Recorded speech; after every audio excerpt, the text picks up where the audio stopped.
right, it is now 11 a.m. Eastern, our scheduled start time, so we will go ahead and kick everything off. Looks like a number of people are still joining, but that's perfectly fine.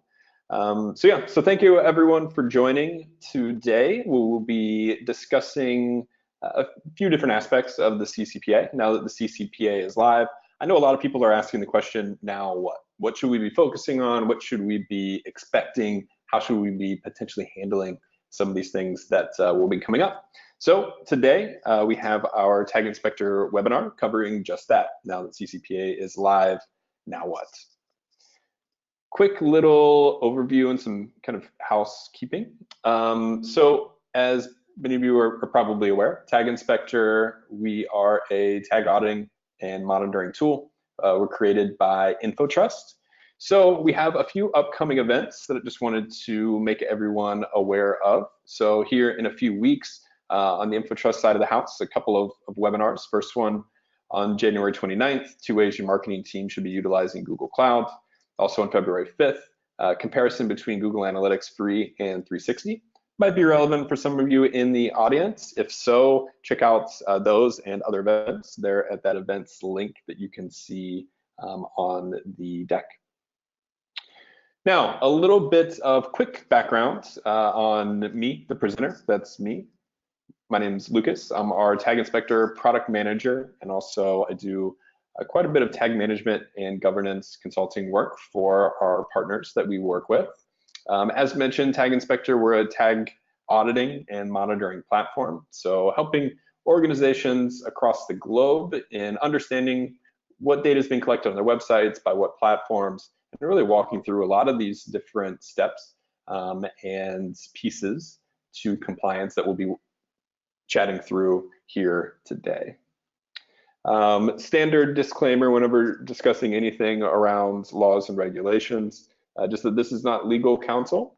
We will be talking about CCPA, obviously, but at the end of the day, for any types of actions or activities or things that you're putting in place for your organization, we hope this is very informative and educational. It gives you the information that you need to start putting together a plan, but ultimately those plans need to be vetted and approved by your own legal representation. Cool, so before we get into the agenda, I wanted to throw up a quick poll here, just to ask, how ready do you feel like you are and your organization is for the CCPA? There's a few different options there that you'll see once I actually launch it. All the way from, we're behind and kind of scrambling, all the way up through you're ready, everything's up to date, you're ready for user requests for access and deletion, which is some of the things we'll be talking about here today. So I want to give everyone a quick minute to let us know where you feel like you are or where your organization is as it relates to CCPA. And then from there, we'll get started. So give me about 10 more seconds, and then we will dive right in.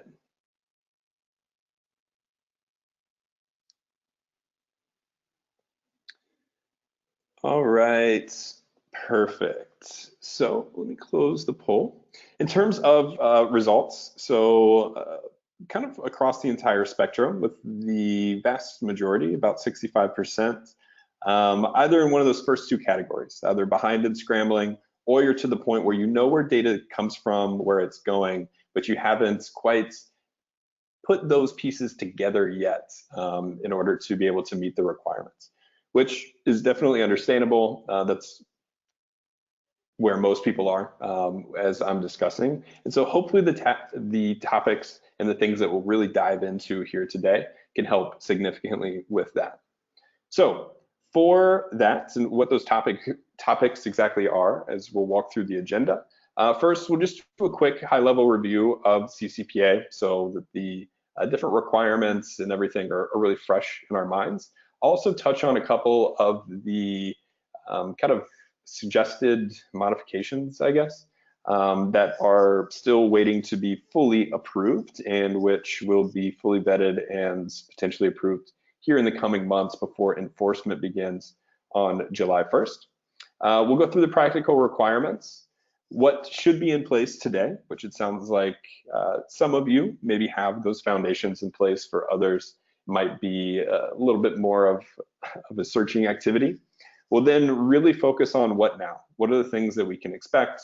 What are the things that we need to have ready now that everything is in place? And how we can go about addressing some of those concerns. And then finally, we'll get to summary and Q&A. Try to leave around 10 minutes or so for questions. But as always, please drop questions as we go through it. If anything's relevant to the specific topic as we're going through it, I want this to be a little bit more of a conversation, be as helpful to everyone as possible, so we can try to answer some of those questions just as we're going through.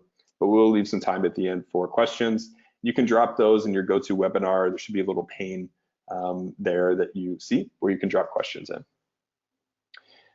And to go ahead and answer the question that always gets asked, yes, there will be a recording that we'll send out, as well as some version, at least, of the slides that we'll send out at the tail end to all people that have attended as well.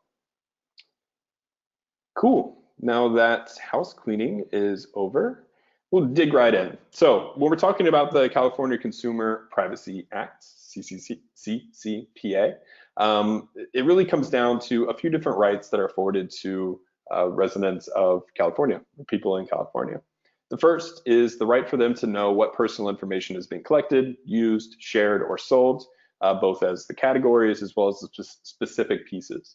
Usually when I'm referring to this, I'll be talking about transparency and disclosure. That's one of those aspects that we'll touch on that should be in place already. You should know what that data is and have those proper disclosures in place.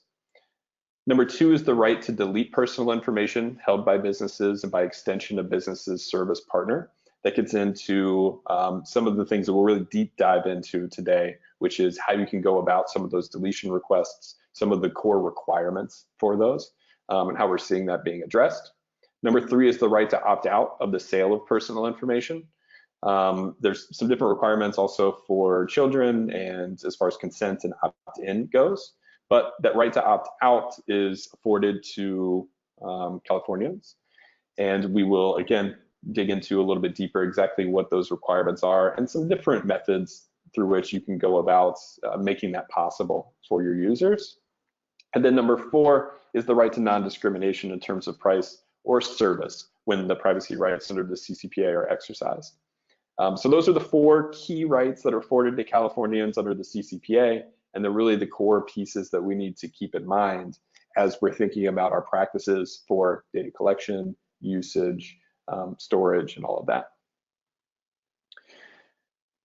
Again, just to reiterate, one thing I think that sometimes gets lost in the shuffle is that not everyone is subject to the CCPA. It's not like GDPR that is, blanket for everybody. The CCPA impacts or is relevant for businesses that meet one or more of the following. So have gross annual revenues in excess of 25 million, buys, receives, or sells personal information of 50,000 or more consumers, and then derives 50% or more of annual revenues from the selling of consumers' personal information. Now, that said, that not all businesses are subject to the requirements under CCPA unless these are met. It's a good practice, even if you are a smaller business. Hopefully, you're going to grow and meet these various different thresholds. So it's a good practice to go ahead and have these different privacy aspects and privacy by design as you're going through and creating your overall tagging, data collection, and just data architecture in general. Also is proposed in some of the draft regulations or the current draft regulation, businesses that handle personal information of more than 4 million consumers will have some additional obligations. Some of those are still being vetted out a little bit. Cool, so that's a quick review, what the CCPA is, who it applies to. Now, let's just walk through the practical requirements so that everyone is really up to speed and know we're all speaking the same language, if you will. So the core practical requirements when really distilling everything together. The first one is just, you've got to provide notice to consumers at or before data collection. So What that means is, or I guess the ways in which that this would be accomplished are really in two ways. The first one is just via a banner or a notice on the page. That way, when users come to your website or any digital property, they immediately are notified before any data collection happens, or at that point, initial point of data collection, exactly what's happening. Now, the requirements there, and these are very much so summarizing the requirements for each of these on this page. If you want some more specifics, there are in the handouts section that you should see within the GoToWebinar, the control panel. There are a couple of documents there, one of which is the privacy notice checklist. That is going to outline those specifics that you want to be keeping in mind as it relates to transparency and disclosure. But high level, for a banner or your notice on the page, just having a mechanism letting users know that personal information is being collected, if it is, and then a way that they can see what categories of personal information are being collected, and then the purposes for that collection. In addition, the transparency requirements also require some updates to the privacy notice that's on your websites or digital properties. Some of the things that need to be included there: categories of personal information collected, specific information collected, shared, sold, etc. The rights of users that they're afforded under the CCPA. That needs to be in a form that's reasonably accessible, updated at least every 12 months. And then also, one of the things that's been added in that most recent draft regulation is that you need to disclose any financial incentives that are offered in exchange for the retention or sale of a consumer's personal information and how that value is being calculated. So these are the practical requirements. Keep those in mind. As mentioned, more granular requirements for that transparency is listed there within that privacy notice checklist, and we've covered it in some past webinars as well. In addition to privacy and disclosure, you also need to, as an organization, create procedures to respond to consumer requests to the three kind of core requests that can be made: for opt-out, for no, to know what information or access of personal information, and then also for deletion.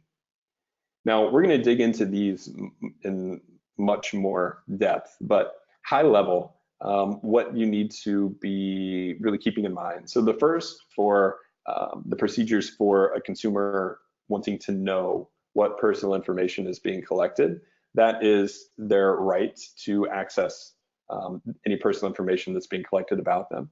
So a user has a right to receive answers free of charge within 45 days of their request being made for the 12-month period prior to the request. Now, this one's key, and one thing that I've spoken with many partners about is that you need to retain records of that information going back 12 months. Now, the CCPA goes into effect, or sorry, it is in effect. It becomes enforceable on July 1 of this year. So even on, say, July 2nd of this year, a user could request to know what personal information is and has been collected about them. And you would need to be able to make at least the best effort as possible, providing the most recent 12 months of that information from any of those platforms and internal systems where that is being housed. That needs to be provided also in a readily usable format so the consumer can transfer to another entity without hindrance, and also so that they can understand what exactly has been collected, shared, and sold. Also, you need to have procedures for opt-out. So consumers need to have that explicit notice and an opportunity to exercise the right to opt out before any selling occurs. One really key point here with opt-out, and again, we'll dig into it a little bit further, it differs from the requirements for opt-out under things like GDPR, which your organization maybe has put in place for European websites, European properties. This opt-out refers to the opt-out of the selling of any of that personal information. Doesn't necessarily require you to stop collecting that information or even using it for your own internal purposes. just to the selling of that to any third parties. Now, also in those draft regulations, one kind of other consideration for opt-out, businesses need to treat any user-enabled privacy settings that signal a consumer's choice to opt out as a validly submitted opt-out request. So what that means, if someone's using like a, if they have a do not track flag or using some sort of blocking or is opting out through like a consent mechanism that you have, you need to treat that as if it is a submitted opt-out request and to not sell that user's personal information. Finally, you need to have procedures around deletion. So CCPA grants consumers the right to request erasure of any personal information about the consumer, which the business has collected from the consumer. So this is explicitly stated in there. You need to have that do not sell my info link on the website or your mobile app, which then allows that user to opt out of that sale, and then obviously have records of that and stop selling any personal information from that user. This also extends the deletion request, extends to any third parties with whom your information has been disclosed. So if you are working with other partners, sharing that information, selling that to any other third parties, they request deletion, you need to be able to have some sort of a mechanism to remove that or notify those third parties that they need to remove that information for that particular user. One draft regulation here, businesses must maintain records of requests and how they responded for 24 months in order to demonstrate compliance. That, again, is something that's new, updated within those draft regulations, but provides a little bit more clarity and guidance for just some of the record keeping that needs to be in place. So those are kind of, as it comes to practical requirements, the two biggies. One, just visibility, disclosure, transparency of personal information being collected, shared, sold, how it's being used, who it's being shared and sold to, and then also those just procedures in place in order to ensure that the rights of the user are being upheld. Quick reminder as far as the penalties go around CCPA. It's no small business here. State action for up to $2,500 per violation if not intentional, up to $7,500 per violation if it is found to be an intentional violation. With this, for those penalties, up to $2,500 per violation would be each instance of the user's rights not being upheld. So if you say for like an access request, if you are fully unable to provide that to 100 users, this can obviously jump up pretty exponentially. There's also the right of individuals to file a private action, which just from a brand perspective, we don't want any actions around privacy being raised against your organizations. Should be a PR mess in and of itself, but there's also some limits and some monetary penalties for individual civil private action, especially around any types of breach of personal information that maybe happens from within your organization. Cool. So that summarizes the practical requirements as they are laid out. If you are kind of interested in a deeper dive of those, also linked within those handouts is a CCPA quick guide that goes into it in a little bit more depth. Also on our Tag Inspector website, we've done some past webinars where we go real in depth into the different requirements as laid out in the CCPA. So if you're still looking for guidance around, especially the transparency, disclosure, those aspects, it would be good to reference some of those past pieces of content. So what should be in place? You as an organization today, now that CCPA is live, what is kind of the bare minimum that you should have addressed? Number one, and the biggest thing, is just an understanding of what information is being collected, what platforms, via which platforms are you collecting that information, how is it being shared, what personal information is being collected, who is it being sold to if it is, and then being able to, at the very least, map all of that information. Now, as far as the questions that you should be able to answer for all data points being collected across your digital properties, this is kind of the list that we work through. That tag audit workflow really walks through how you can go about assessing these different things. Again, that's another handout there that you can see within the control panel. But to quickly just run through these. Number one, just understanding all points of data collection on your website. That can take the form of, or shouldn't just be websites, any digital properties, at least for the scope of what we're talking about here today.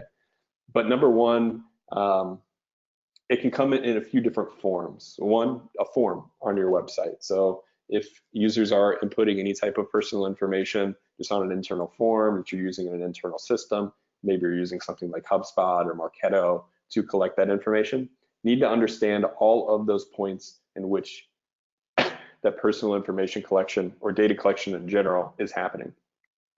The second kind of form that can be, or method through which data collection can be happening, is via tags, your third-party marketing, advertising, analytics platforms. And that for digital properties is going to be most prevalent. And it's also going to be one of the more difficult areas when it comes to having the visibility, understanding what personal information is collected, how it's used, where it's shared, where it's sold, and then being able to access it for those access, deletion, and opt-out requests. That's where something like a tag auditing and monitoring platform can really come in handy. Once you understand all the points of data collection, you need to understand all of the digital platforms that are loading on your website. So what are those different tools? What are those tags that might be executing and collecting information from your users? Once you've mapped all of that out, going through each platform and asking the question, what data is being collected? Having a full, robust breakdown of all of those different data points, and then you can start asking questions of that data. So for each, is any of that data collected? Is it considered personal information as it's defined in the CCPA? If it is, then going through and making sure that you have a full inventory and you've collected and can answer the questions that you're going to need to answer in order to have proper disclosure, proper transparency, and also answer the questions that are necessary when providing an access request, know exactly where you need to go for deletion requests. It really provides the roadmap and your kind of internal source of data to be able to provide the information back to the user in order to be able to make sure that their rights are upheld. So those specific questions you need to ask. If you're collecting personal information, what data points specifically are collected and considered personal information? What categories, as defined in the CCPA, does each fall into? For what purpose is that data collected, and then how is it used? Is the information disclosed or shared with any third parties? If so, with whom? Is it sold? If so, with whom? Using that information, you can then make sure and populate proper disclosures, making sure that those are in place, and then also making sure that opt-out ability or option to users is clear and easily available. So these are the questions that today you should be able to answer. If you can't, again, go back to some of that previous content where we dig into this much more in depth, that tag audit workflow, being able to really walk through all those different pieces. A couple things to just highlight here, and a few things that you'll want to kind of keep in mind as it relates to the sharing of personal information, and it's going to make some of those access deletion requests a little bit easier. So these are screenshots from our Tag Inspector platform. One thing you need to be aware also of any things that are maybe piggybacking or loading through other third parties that you're working directly with. By understanding that, you're still responsible for, if you're collecting and sharing personal information within these other platforms that maybe don't even have a direct relationship with, you're still responsible for knowing that, disclosing that to the user, and then you're going to need to know that that behavior is happening for those different access in the no requests that are going to be submitted by users. couple things just to also kind of note here. As you can see, YouTube loading in a few of the Google Ads platforms. Many tools, YouTube included, have mechanisms in place that they've recently updated within the past several months to be able to basically turn this activity off. So YouTube now has like a solution where you can update the script that's embedded in your website if you're using YouTube for embedded videos, so that cookies are not placed and these other advertising platforms are not loaded through and that information is not sent to those. Same thing, you can see here Google Analytics. We can see that AdWords audience tracker. That's just because ads are enabled, which is a setting just within Google Analytics. Now I highlight those two specifically solely as an example. Many products, and if you see this type of behavior as you're going through and doing your inventories, you see piggybacking behavior and hey, we need to cut that off, or we need to potentially cut it off when a user opts out. Just know in the first kind of course of action to go through when you get that type of request or when you're putting together your internal plan is to look at the capabilities of each of those platforms that you're working with. Oftentimes now, because it's really a requirement from a vendor standpoint, they're going to have some functionality where to address those different concerns. Here's just a quick look for what that inventory can look like. So again, when we're taking inventory of the digital platforms loading on our website, understanding in one clear place, what are those tags, what are those platforms that are loading on our digital property, and then digging through for each tag, answering those questions that we had laid out. Is it collecting personal information? What are the specifics? What are the categories? All that. And it helps to really dig into each individual tag.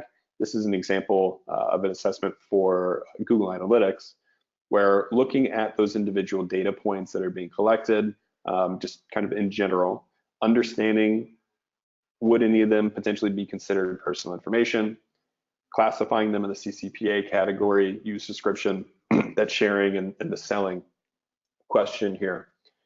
If I do this, and I do this inventory and I have this information for all the platforms loading on my website, as well as just any direct points of data collection on your website, again, it provides the foundation and that source of data and that source of truth internally to be able to meet our requirements for transparency, disclosure, as well as creates those procedures that we're going to need for those access and deletion requests. Again, more information for all those things for what should be in place available with some of the past content that we've done on the Tag Inspector website, as well as within those handouts there within your GoToMeeting control panel. So now that we've covered really the foundation, overviewed exactly what CCPA is, what those practical requirements are, and then what you should have in place today, now what? Now that the CCPA is in effect, now that I have all this information, I've gone through my audits, I have everything that I need in order to potentially start addressing some of these user requests and opt-outs and things like that. What are the requirements? What do I need to be able to make these things happen? So what now? As mentioned before, kind of just the status of what now, what's happening today. January 1, so earlier 2 weeks ago, CCPA went into effect. July 1, 2020, CCPA becomes enforceable. Now that period there is not just, it's not like a grace period for organization. There is some talk that potentially violations during the period could be kind of cited, I guess, or you could have to address them immediately after enforcement begins. So it's not necessarily a grace period, but there are things that are still being worked out. Some clarifications that still need to be worked out, as well as some guidance that needs to be given by the Attorney General in California. And this also gives a buffer period for that. So number one, what now? Stay up to date, I guess, on the news. Tag Inspector will continue to put out content around some of those different updates and any new requirements that come up, but just be cognizant of what's going on, kind of keep your ears to the ground. In addition to that, based upon what we know now. What are the things that now that CCPA is in effect, what are the things that we can expect? The biggest pieces, especially because today, again, we should have our audits done, we should have our transparency and our disclosures, our privacy notices updated. The thing that's going to be new is the users exercising their rights. So the first one is the user's right to request information. So as access requests, their right to know what personal information is being collected about them, how it's used, where else it's going. So as mentioned before, they have the right to receive those answers free of charge within 45 days of the request being made for that 12-month period prior to the request. That needs to be in that readily usable format.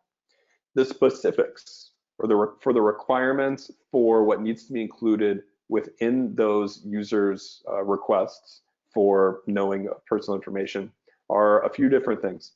Number one, the categories of personal information that the business has collected. Number two, the specific pieces of personal information the business has collected. So first, exactly what it is that's considered personal information that you have collected from a user, as well as the category within under CCPA as defined within the legislation that those data pieces fall into.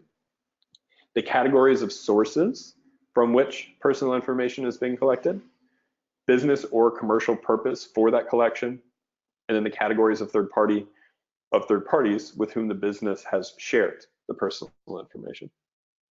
These are the things that you need to know and need to be able to provide to your users upon them submitting some sort of an access or a no request. Lucky for us, when it comes to access requests and requests from users to know what personal information has been collected and used, is that we should have full visibility already into this. We talked about the auditing process before, understanding those different sources of data and walking the data kind of through the whole process. We're doing the collection as a business, so we should know all of this information to be able to provide it to them. It's just having it all in an organized fashion and being able to answer all those key questions for each of the platforms, having that documented, keeping it up to date as some of your internal uses of data potentially change within your organization. The second part here, users' rights to deletion, is kind of a second thing that is going to be popping up that, excuse me, users will now be asking of your organization. So CCPA grants consumers the right to request erasure of any personal information about the consumer which the business has collected. And that also, in a key point here, it extends to third parties with whom the information has been disclosed. So when a user submits some sort of a deletion request to you or to your organization, you are responsible, one, for deleting any of the personal information that you have collected about them. And then number two, also having some sort of a flag to be able to go into different platforms that you're using, third parties that you're working with, and have that user's data deleted from those as well. This is where it gets into, these become a little bit more difficult than just the access request or the request to know the personal information. Because once it gets to the third party level, or within some of those different platforms that you might be using, sometimes we'll lose visibility into that data or that information. This is why it's key to really understand, again, how you're using different platforms and third parties that you're working with, how they're potentially using the information, and where exactly it's going from there. And then have those different uses really outlined within the different contracts that you have with those different third parties or those outside vendors with whom you're sharing information. A couple of notes about requests for both access as well as for deletion. So number one, requests must be verifiable. And that means that you as a business, you need to verify the identity of consumers who make requests to know and to delete whether or not the consumer maintains a password protected account with the business. This can be kind of scary, and it's something that comes up quite a bit in conversations that I have with different partners.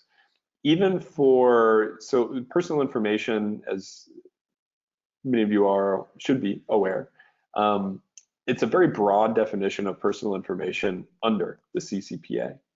So any kind of unique identifier that can be associated even just with a household is considered personal information. So that would include things like IP address, or in today's kind of advertising ecosystem, any type of unique identifier or cookie ID as well that's associated with the individual browser, which can be associated with a particular user or a particular household. So even if it is a user that is submitting that type of access or deletion request to you that is quasi-anonymous, meaning you don't know their name, their email address, but you do have some sort of unique identifier, you still need to be able to provide to them all of their personal information. Now, it gets a little bit tricky. How do you verify the identity of someone when all you have is some sort of a unique anonymous identifier that they're probably not even aware lives on their particular device or is associated with them? And that's where there are some caveats here, such as the third point there. If you're unable to basically adhere to any of those access or those deletion requests, you just need to be able to, you need to inform the consumer that you're not able to take action and for the reason for which, as well as their rights to potentially appeal that decision. But how we're seeing some of the partners that we're working with really address this. Number one, again, look at the platforms that you're using. Now that you have an inventory of all of the different digital marketing, advertising, analytics tools in use, again, many of them, in order to make sure that their tools are compliant and enable compliance of their customer base, are adding in functionality to allow you to, using some sort of like a unique anonymous identifier, such as a cookie ID, using that in order to delete all information that's associated with that ID within that platform. Same idea within your internal systems. You probably have some sort of a key, even if it is a pseudonymous identifier, to which all other data points are associated in order to be able to kind of create a holistic profile of different users. Using that key to be able to delete or provide all information that's associated with that key, assuming that you can verify that the user that's making the request is the same user that's associated with that particular pseudonymous identifier. One piece of that's in the draft regulation right now, also related to this, if a business is unable to verify a request, it can deny the request, but you must comply to the greatest extent that you can. For example, for compliance to the greatest extent that you can, if there's a request to delete information, even if it's not a fully verifiable request, to the extent in which you can verify that particular person or that you can identify that individual, you should treat that as a request to opt out for that particular user. But this also speaks to what I was mentioning before. If you can't verify a request, if you can't verify who is this person that is requesting deletion or access to the information, then you can deny that request, basically. The response time for these, as mentioned before, you have 45 days from the verification or from the receipt of that request. That response time can be extended up to 90 additional days where necessary, taking into account complexity and number of requests that you might be dealing with. Now, you must inform the consumer of that extension within 45 days of the receipt of the request, also with the reasons for the delay. But again, you can buy a little bit more time as long as you're making a good faith effort to still provide that information. As mentioned before, if the business does not take action on the request, you have to inform the consumer, at least within that time frame period, that no action is going to be taken, the reasons for not taking any action, as well as the rights that the consumer has to appealing the decision of the business. And then finally, I haven't seen this come up yet, but it is in the law. If requests from a consumer are manifestly unfounded or excessive, you can charge a reasonable fee, taking into account administrative costs, or just refuse to act on the request and notify the consumer of that reason. So there are some safeguards also. I know a lot of people kind of think that, hey, we as businesses are really being thrown out on the hook here. There are some safeguards in place in order to be able to make sure that requests for access and for deletion are reasonable, that it is an actual person, it is the person that is requesting their information, with some protections for the business to make sure that it's not crazy and excessive. A key point here, within that draft regulation, as I mentioned before, businesses must maintain records of requests and how they responded for 24 months in order to demonstrate their compliance.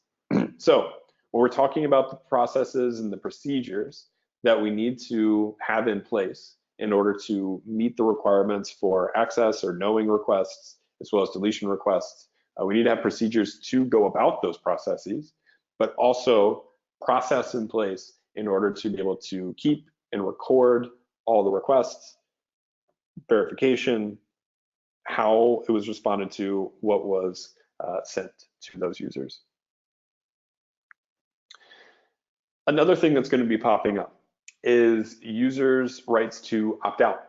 So you have transparency, you have a disclosure on your website, users read that and they say, I'm not really comfortable with this. I want to opt out of the sale of XYZ data point that you are, because you're compliant, are letting them know is happening. So what are those consumers' rights? Consumers must have that explicit notice and an opportunity to exercise the right to opt out before any selling occurs. Now, as I touched on earlier, this relates to the right to opt out of the sale, not necessarily the collection or kind of internal usage of that information. So, as I'm seeing it, and as many of just the organizations that I'm speaking with, there's two real methods that people are employing to meet this requirement. The first one is just implementing some sort of a mechanism to stop information from being sold. In some cases, this is straightforward in kind of how to do this. If you are, for example, aggregating lists of users and then just straight selling those lists to some other third party, you could just remove particular users that have opted out from those lists. Or if you're building audiences, for example, and then you're getting some sort of business consideration for the sharing of that audience, which falls under that definition of selling, you could just remove those particular users from those audiences that you are sharing or selling. In other cases though, take a step back. If that's possible, if you can just remove them from the sale, then that's sufficient to meet this requirement. But then you also need to have them opted out of that, moving forward until they consent to that activity in the future. In many cases though, this isn't really possible or feasible, especially at scale. So the other mechanism that I'm seeing used to stop information from being sold is to just stop information from being collected, period. So either one, as you've gone through your data audits, you are identifying like, hey, we're collecting this personal information, but we don't really need it. So let's, just kind of remove it from our configuration or from what we're collecting in analytics or advertising platforms via the tags on our site. In other cases, if a user is opting out of the sale, you just completely cut off the collection of all data for a particular platform. So if you're using some sort of like a consent management platform, for example, giving the users the ability, just have them, by default they're opted in, give them the ability to go in and opt out of collection either across all tags on your website or by individual platforms, just configuring the execution of those tags to not execute for users that have expressed some sort of a desire to opt out. Now, what I talked about before for that draft regulation. So businesses treating user-enabled privacy settings that signal a consumer's choice to opt out as validly submitted opt-out requests. That second mechanism really lends itself to that. If they have do not track signals, if you're using a consent management tool or using some sort of just a consent mechanism on your website, those make it much easier, I guess, to raise some sort of a flag that a user has opted out and then to conditionally execute tags to fire only when a user has opted in and not to execute those when a user is opted out. The byproduct of that being, if a tag doesn't execute, none of that information is collected, and so then you don't have to worry about, where is it going. If you never collect the data, you can't sell it. So that is kind of the second mechanism there. Now, to adhere to these rights to opt-outs, you need to have the ability to opt out needs to be reasonably accessible, clear and conspicuous link, and it is outlined in the legislation that that link needs to be titled "Do not sell my personal information." So that's the mechanism that must be in place for users to opt out and to make sure that you're granting their right, I guess, or protecting their right underneath the law. Final thing just to note in terms of the draft regulations, those unverifiable requests for deletion, they need to be treated as a valid request to opt out. So even if, well, I guess if you get a request for deletion and it is verifiable, so you delete all their personal information that you have, you make sure it's deleted across all of the different third parties and other platforms you're working with, you also need to treat that as if the user's opting out to the future sale of their personal information and not, collect it or sell it. But also in the case of a request coming in and it being unverifiable to exactly, who that individual is, to be able to provide personal information to them that you have collected from them. Even in that case, for that particular user, to the extent at which you can identify them. So maybe it is just some sort of pseudonymous unique identifier. That user would need to be opted out of the future selling of personal information. Again, until they affirmatively consent. So that's what now, in terms of the requirements of the law to make sure that we're compliant under CCPA, and some of the things that you're going to start seeing now that users have been afforded these rights to opt out, deletion, and to knowing what personal information has been collected. In addition to this, what now? What should you have? What do you need to be in place? What we talked about before, when what you should have today already is that full inventory. You need to use that information in defining your own internal data governance policy. So having mapped out and documented your data collection points, full inventory of your technology stack, what platforms are loading, what platforms are in use, what data is being collected, how it's shared, how it's used, all of that. That gets into that mapping of the data flow, again, documented. Just doing this and having this information documented within your organization makes all of these other requirements so much easier. It informs transparency and disclosure. It allows you to know exactly where you need to go for those access requests, for deletion requests, and also makes it a little bit easier to define the overall just data collection architecture as it relates to the opt-out. One other thing that's really helpful here is have a list of approved vendors and tags that are allowed to load across your digital properties. As mentioned before, that's a huge point of data collection on your websites. Pretty much every single platform, any tag that's loading is, I'd say 90% of the time, going to have at least some sort of a unique identifier, even if it is synonymous, even if it is just a random string. It's still a unique cookie for that particular browser, which again, with the very loose definition of personal information under CCPA, falls under it. So having a list of approved, vetted vendors that have been, that are reflected within your documentation for your governance policy, and that you understand CCPA implications for. Which ones do you need to be providing that transparency into? Which ones do you have, the information necessary in order to be able to provide those access requests and the procedures in place that are in place for those tools. Have a list of approved vendors, and then get into ongoing monitoring. So monitor using something like a tag auditing or monitoring platform. We'd love for you to use Tag Inspector. But having monitoring in place in order to be able to identify unauthorized tags that are loading across your digital properties, and also to be able to identify unauthorized data collection.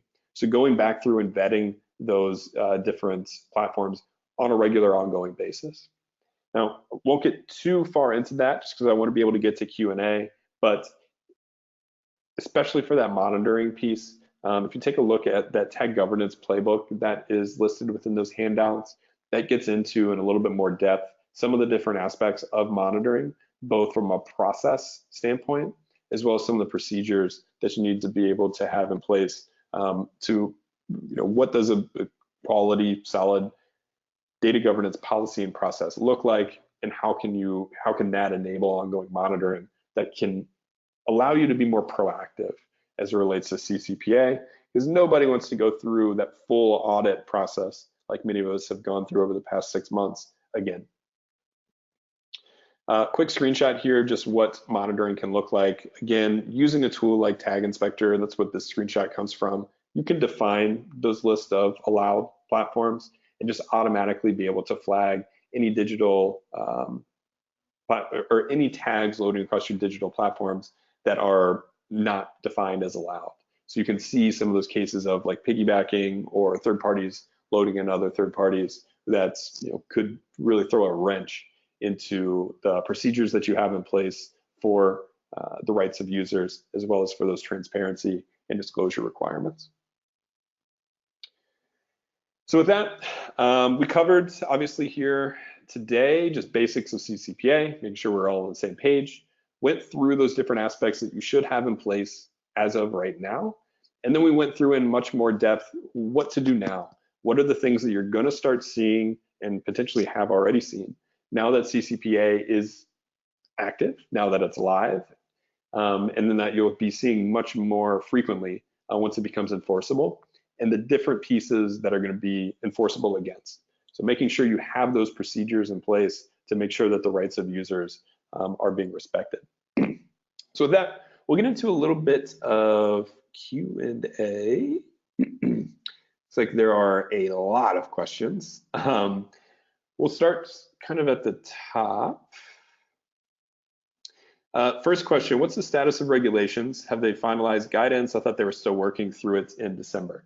Yes, they're still working through it. Public comments were open until the second week of December, just on some of those different draft regulations. So have not been finalized. Still, the public comments and everything are over, still being reviewed though by the AG. Then they need to be reviewed. I think it's 30 days that another group in California can then review those, or another board, I guess, and then can finalize some of those draft regulations. So I wanted to highlight some of the ones that were kind of thrown out there on the AG's website, which leads me to believe that they're a little bit more firmer, and things to keep in mind as you go through this. But yes, those are still in the process of being worked on. Second question, is CCPA opt-in or opt-out? That is an easy one. So CCPA is opt-out as it relates to the sale of personal information for any user that is over 16. For any user that is under 16, it is opt-in. And then for any user that is under 13, it is opt-in by that child's parents or legal guardian. Question, if we do not sell customer information, do we need to post the do not sell my info link, or are we exempt? Yeah, I mean, if you're not selling any personal information of users, then there's nothing for users to opt out of. I would definitely go through and verify that personal information that's being collected is in fact not being sold, or any of the use of the information as you're using it does not fall under that definition of sale under the CCPA, and have your internal legal groups verify that. But if it is, determined that you're not selling any of that personal information, then you have nothing to sell, so you have nothing to opt out of. So you would be, in a way, exempt from including that link.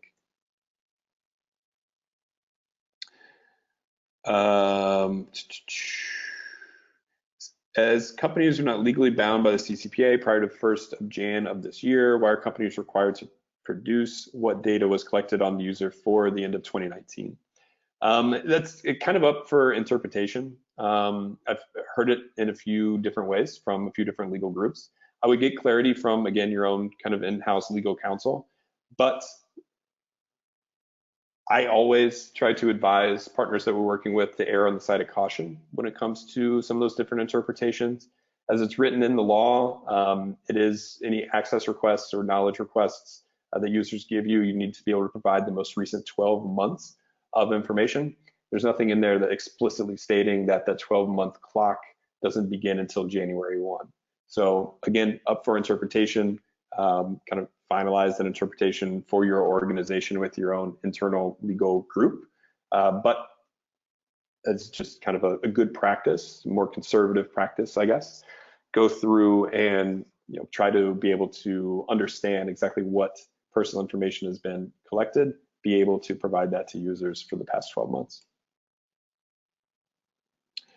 Question about what's the difference between the January 1 date and the mid-year date are.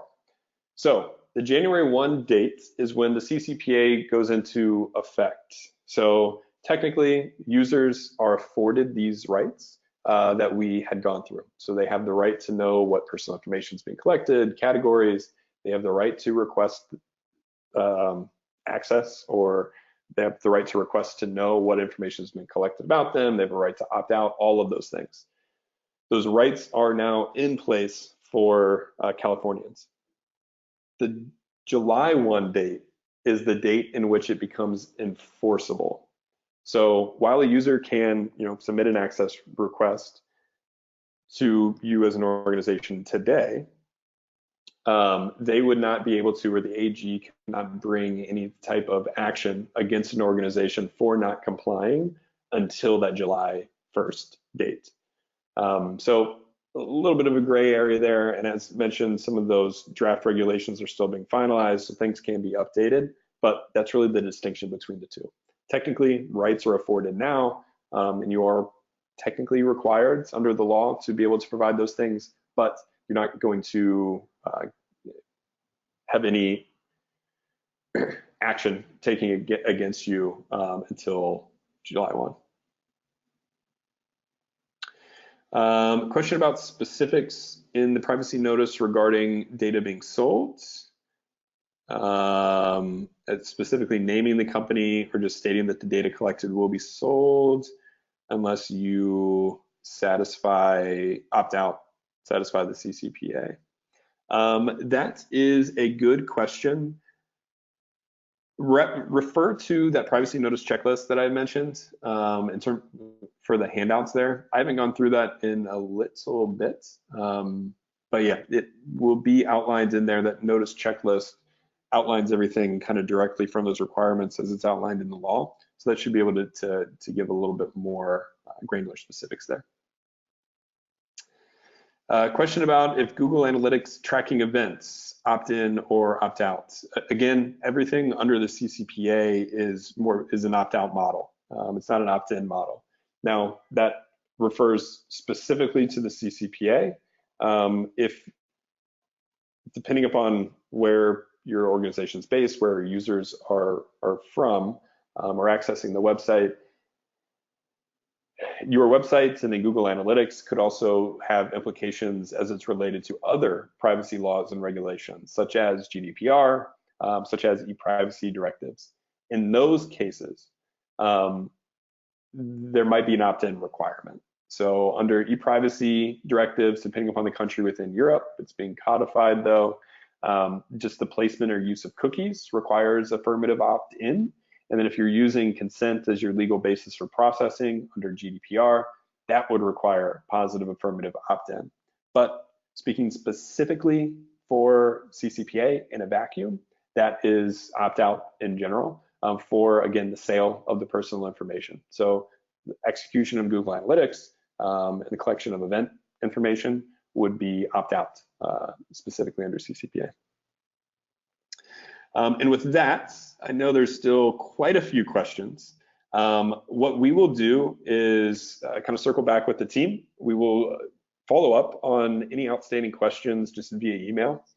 So thank you all very much for submitting them, and we'll definitely be in touch. Just want to be respectful of everyone's time here now that it is noon. But yeah, thank you all very, very much for attending today. Hopefully it was helpful, and yeah, hopefully we can see you on some future events in the future. So thank you all very much. Have a great rest of the day.